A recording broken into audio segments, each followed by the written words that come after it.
Are you looking for peace of mind at your doorstep? Look no further. With the Blink Video Doorbell, your home's entrance is always within your control. Check out the link in the video description to learn more and get your Blink Video Doorbell on Amazon. Your home is in your hands. Scientists behind a new genomic study now claim the last woolly mammoths on Earth were wiped out in an extreme storm or a plague, which means if an extinction event hadn't occurred, they might still be around to this day.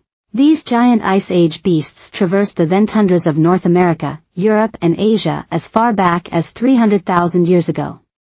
They later went extinct roughly 4,000 years ago on an isolated island off the coast of Siberia in the Arctic Ocean. The latest analysis shows that a few hundred woolly mammoths were cooped up on small Wrangel Island for about 6,000 years, but scientists say they didn't die due to inbreeding, The Guardian reported. The long-held theory was that woolly mammoths eventually racked up enough harmful genetic mutations to cause a genomic meltdown.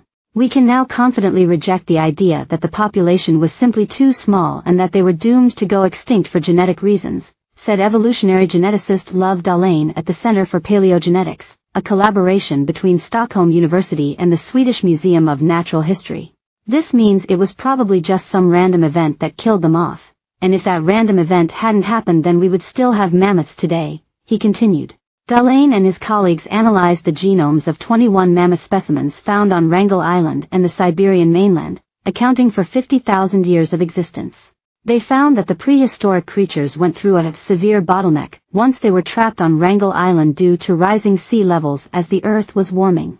At one point during the Holocene period, 11,500 years ago to the present day, the total population was 8 or fewer. These findings suggest that Wrangel Island may have been founded by a single herd of woolly mammoths, according to the study. The authors of the study said you'd normally expect a species to undergo an accelerated genomic decline, but that's not what happened.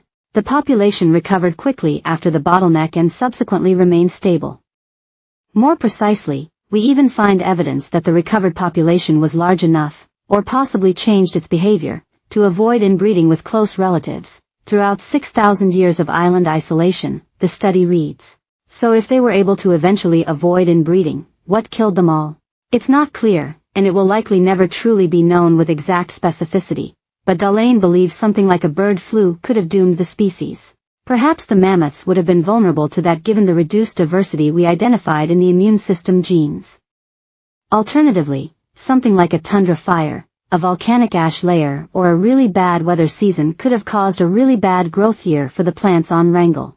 Given how small the population was, it would have been vulnerable to such random events, Dahlén said, adding, it seems to me that maybe the mammoths just got unlucky. The lead author on the paper, Marianne de Hask of Uppsala University, told The Guardian that this new tale of how mammoths died off holds a lesson for the world today as biodiversity wanes more and more each year.